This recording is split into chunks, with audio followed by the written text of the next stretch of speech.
Welcome, everyone, to this briefing brought to you by the Israel Defense and Security Forum, IDSF. In Hebrew, our name is Pieprz.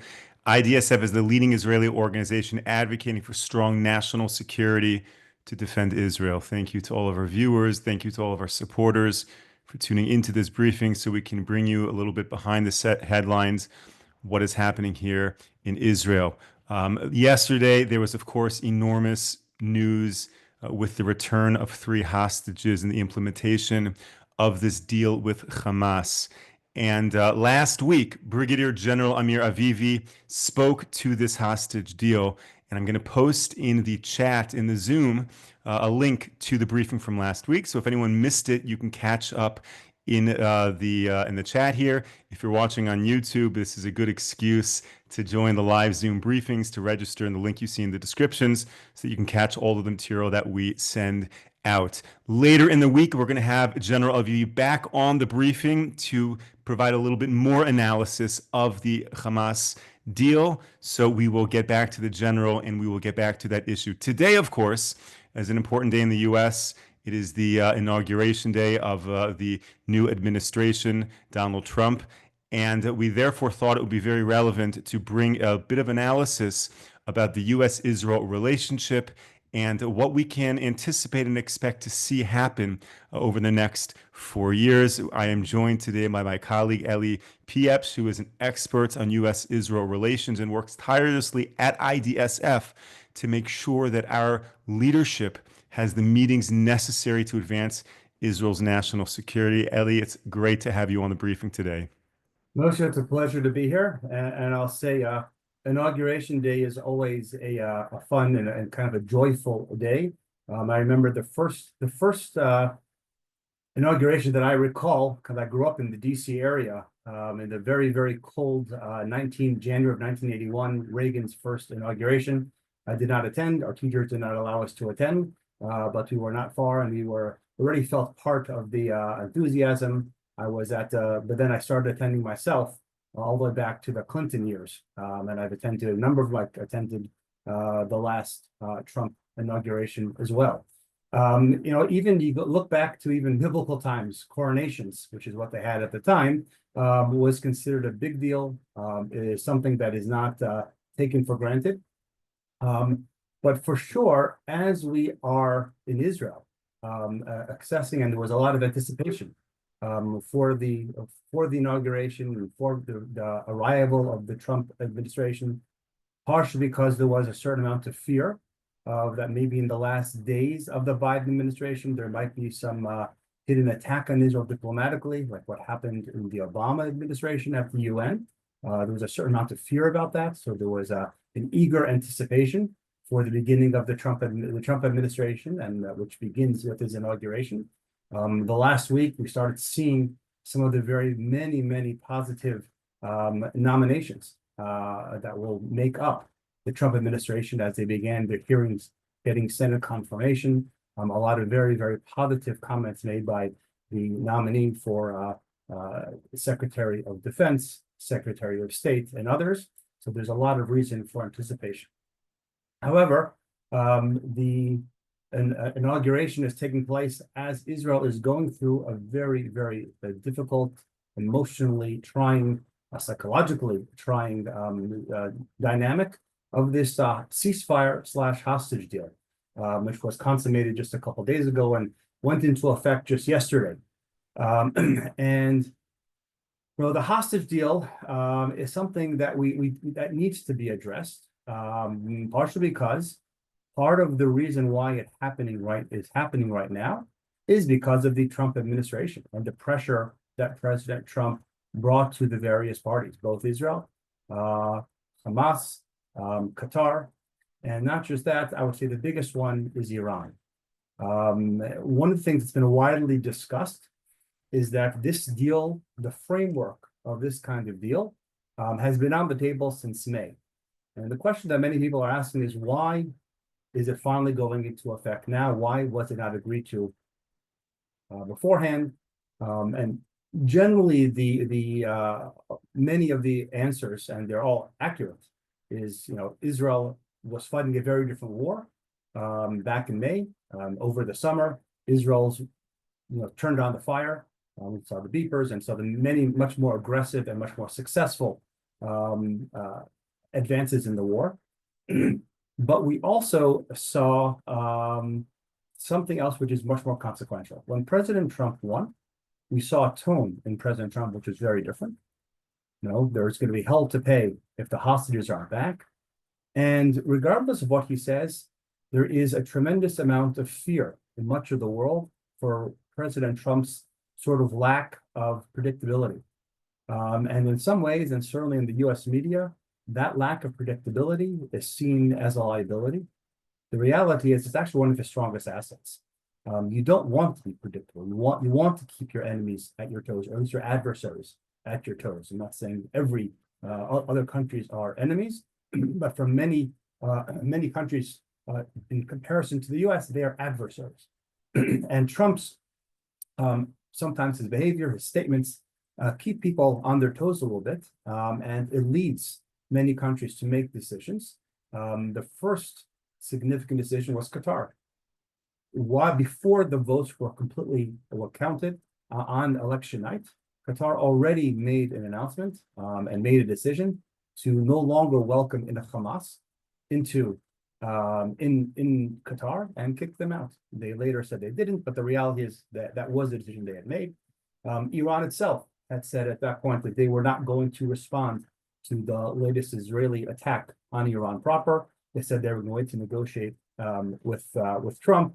Both of those things, in some ways, are absolutely are accurate, but it really speaks to a fear and a respect that they had towards Trump. Why is that significant?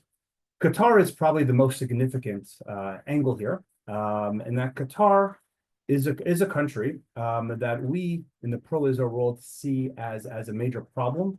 They are kind of a proxy. They're largely funded, or they have a lot of connection to Iran.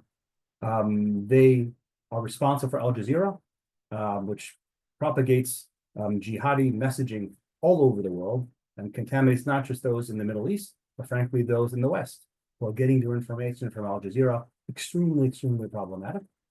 But Qatar has something going for them, and that is that they have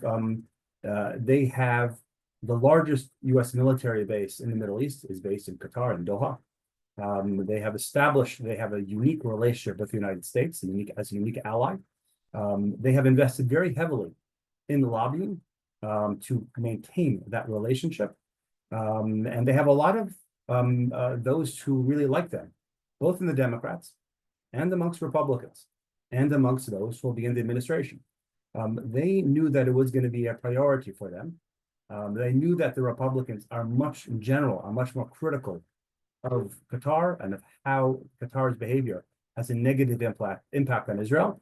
They understood that there would be a lot of pressure on them. They wanted to immediately, make sure that Trump understood that Qatar respects Trump. And number two is they wanted to provide Trump with his first success. What was that going to be? That was going to be getting Iran and getting Iran's proxies to return Israeli hostages in a way that Biden has been failing to do for a year and a half. In the same way that he remembers back in that first inauguration that I remember back in 1981, that day there were American hostages in Iran. And on inauguration day, they were returned to the US as a big success for President Reagan. And Trump envisioned something very, very similar. And so Qatar felt this was a great opportunity for them to demonstrate their success, their value to the US and to this administration. The second thing is Iran. Iran understood that there was building acceptance that a military strike on Iran's nuclear capabilities was imminent. Whether it was going to be from the Israel coalition, a US-Israel coalition, how that was going to manifest itself was not 100% clear. But what was clear was that Israel's intelligence was successful. Israel had proved an ability to do so. Israel paved the way for the West to go ahead and do that strike, and Iran had really no ability to stop it. The only thing they had was diplomacy. And they felt right now, again, if they provide Trump with this win on day one, they might be able to buy some time. They might be able to get the US to put pressure on Israel to restrain Israel from an attack. I think those are the two biggest reasons why this deal happened.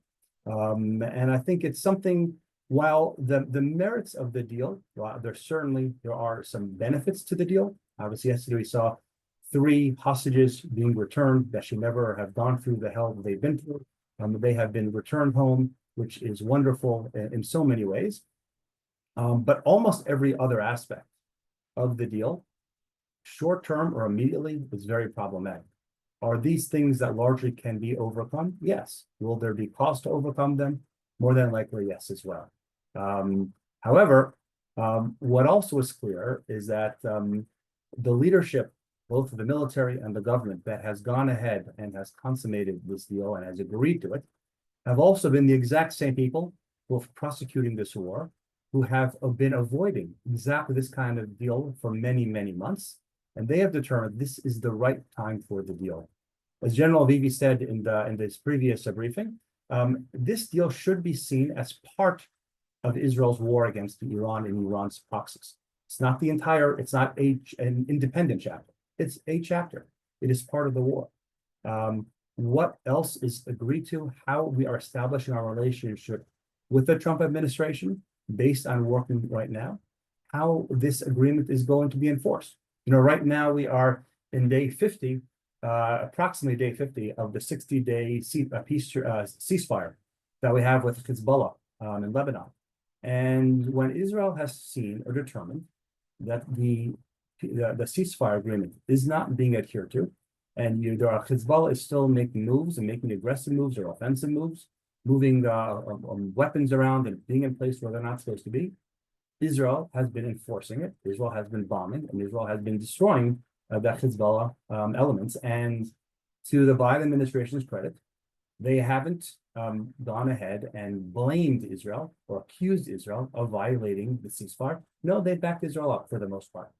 And I think that's how I want to be looking at this ceasefire agreement as well. We know Hamas is going to be playing games every single time they are supposed to be returning hostages. They did so on the first day. They only gave us the list of names much later than expected. They returned the hostages later than expected. And playing psychological games with us. And I anticipate there will be more significant breaches of the agreement in the coming days.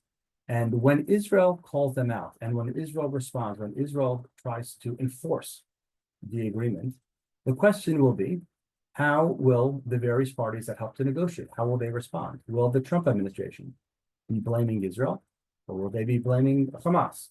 Qatar, which was also an element in a country that was heavily involved with the negotiations. Are they going to blame Israel, or are they going to blame Hamas? These all are a question that we do not know yet. That's, I think, is part of the way how we determine the success of this agreement. It all remains to be seen. But getting back to the context of the Trump administration, for Israel to get onto the right footing with the Trump administration is something that is absolutely critical. It's critical for the overall war effort. We need to be on the same page. We need to be seen to be on the same page. Part of the reason why the war began in October of 2023 was a sense, and I would say an accurate sense, that the U.S. administration at the time had wanted to create a certain amount of daylight between Israel and the U.S. And if I am Iran and I am committed to the destruction of Israel, and I see Israel and Israel's strongest ally with a significant amount of friction, to me, that's a great opportunity for me to attack, to restore that, or to revert back to the mean of a strong U.S.-Israel relationship. These are the kinds of things that we want to see. We want to see on day one that we're in concert with each other, even if sometimes the situation is not necessarily 100% in our interest, at least short term.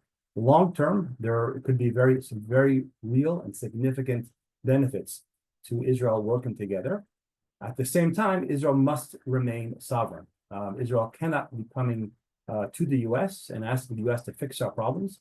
Israel has to be sovereign. Israel has to be strong. And I think Israel has demonstrated its ability to take care of its problems to the best that it can on its own. And when there is a need for a little bit of a push, we have that access and that opportunity to engage with the Trump administration. And I think that we will be seeing that over the course of the administration. I also want to make one other point, and then Moshe, happy to take some questions. The Trump administration is not just President Trump, and not just his tone, not just his mannerisms, which all have very strong and beneficial implications for Israel, but it is also the people who he has appointed.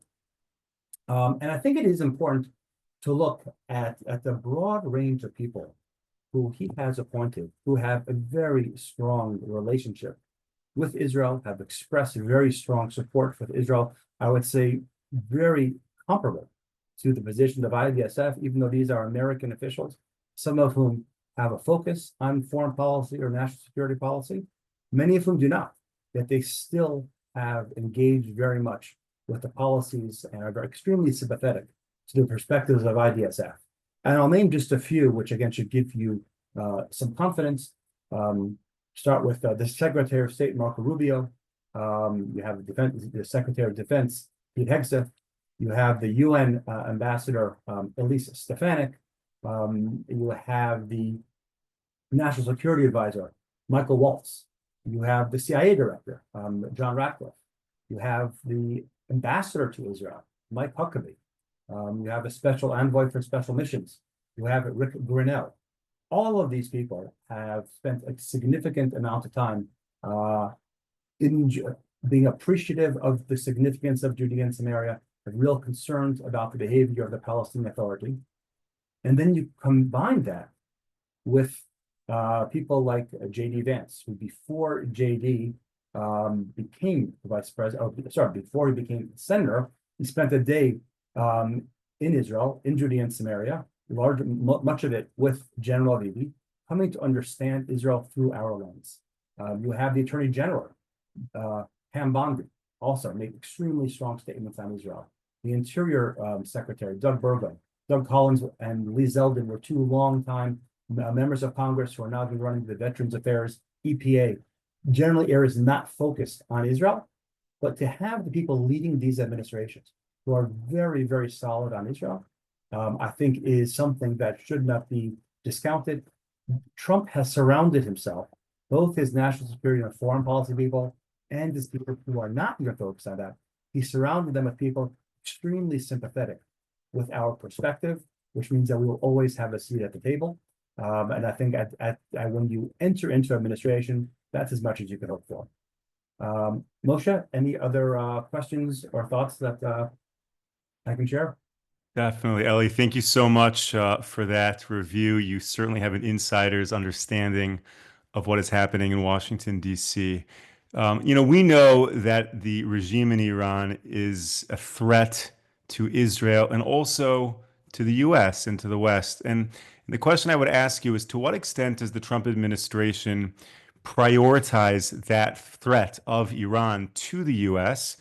in terms of their overall foreign policy agenda? Meaning, it's one thing just to agree on paper, yeah, we don't like Iran, but in terms of every other issue that they are dealing with, Russia, China, Qatar, where do you think in the pecking order Iran falls out for the incoming administration?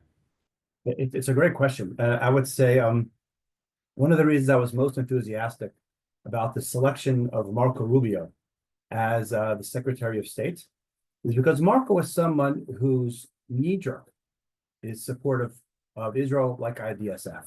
Knee-jerk reaction, he doesn't have to think much about it. This is the direction that he goes. However, his main focus is going to be the Western Hemisphere. I would say one of the failures of the first Trump administration was not securing the border in the way that most supporters of President Trump thought he was going to. There was no wall, and certainly immediately after Trump left, the floodgates of illegal immigration continued, which is a significant national security threat. I do believe that is going to be one of the main focus of the Trump administration, particularly Marco Rubio, which that really is his focus. His family comes from Cuba, and he's made much of his career in the Senate focusing on that region. But one of the things that Marco, or that soon-to-be Secretary Rubio, is quite familiar with is how Hezbollah, the Iranian proxy Hezbollah, has been a major destabilizing force throughout Latin and South America.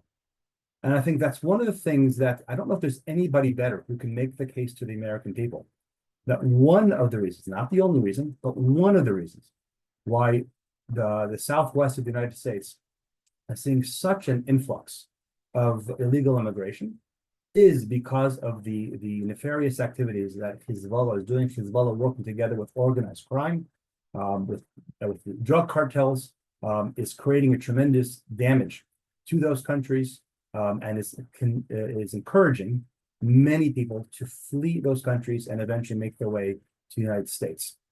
Once this becomes widely understood, and many senior officials in the Trump administration have a real awareness of that, I think people will understand that Iran is not just a threat to Israel. It's not just a threat to other various Arab countries in the Middle East, which I don't think is terribly engaging to most Americans. Most Americans are familiar that there's a lot of inter-Arab fighting, and so Iran is part of that problem. When all of a sudden Iran is creating trouble in the Western Hemisphere, and it's directly affecting the United States, it's directly affecting one of the major national security concerns of not just Americans, but particularly of MAGA and Trump voters. I think that does allow Iran to be move up on the pecking order as something that's quite significant. Plus, the whole idea that Israel has already begun the fight, has done most of the work. What remains to be done regarding Iran is very limited. It's kind of like you have a starting pitcher and you have a closer who's coming in to pitch the ninth inning. That's kind of what Israel has done. You don't normally have those kinds of dynamics. And I'll say, one of the other things that give me confidence in the Trump administration's attitude towards Iran and towards even a military strike on Iran is two things. Number one, in the last few weeks of the Biden administration, the discussion of a potential threat, a potential attack on Iran, gained so much credibility. And one of the arguments that got a lot of credibility was the idea that not striking Iran would leave Trump with such an easy, almost like a layup, such an easy act to do in the opening days of the administration that would almost be criminal to give, as a Democrat, to leave Trump with such an easy win. That's something that the Biden administration should have done by themselves, and clarify that the Biden administration was not actually terribly weak on foreign policy. When push came to shove, when they saw their policies were wrong, they were willing to use the military option when pushed against the wall. The fact that this was a discussion that had credibility in the Democratic administration, the Trump administration is aware that there is a broad sense that there is bipartisan support for, not across everybody, but amongst certainly many in the foreign policy world. There is a recognition that Iran is a threat to the United States.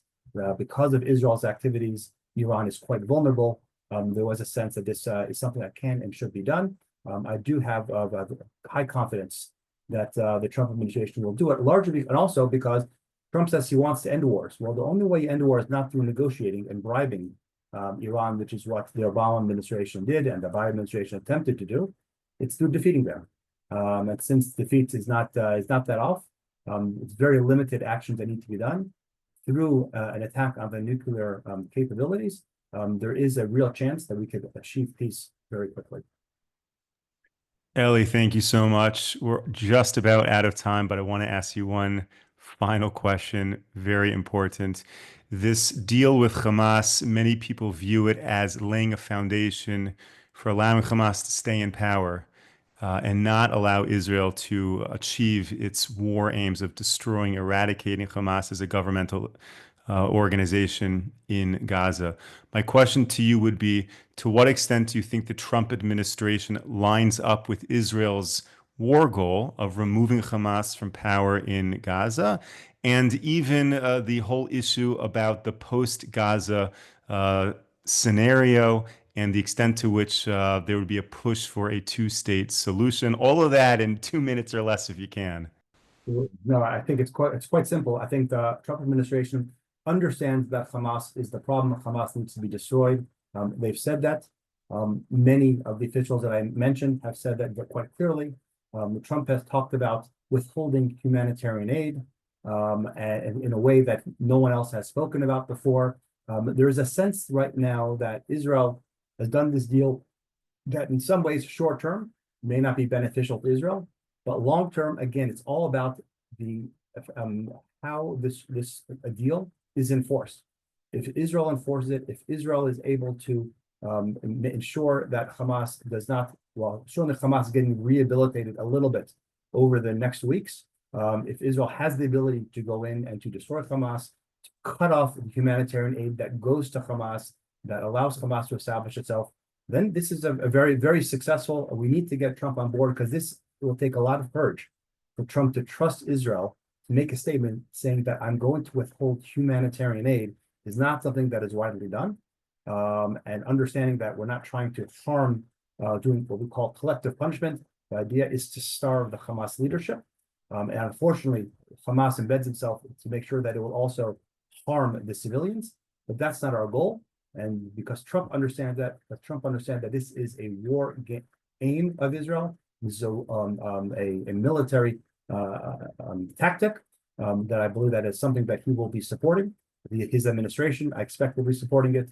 And I think activities like that will allow Israel to achieve its war aims, not just of bringing back our hostages, but also of destroying and defeating Hamas.